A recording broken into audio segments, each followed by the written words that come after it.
As you can see, this laptop has some serious hinges problems. Over on the left hand side it is damaged going into the center there. That center piece is also damaged.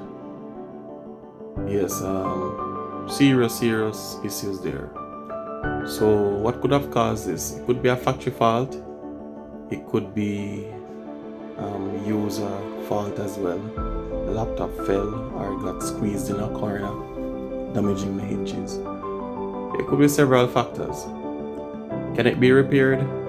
Yes, it can. So,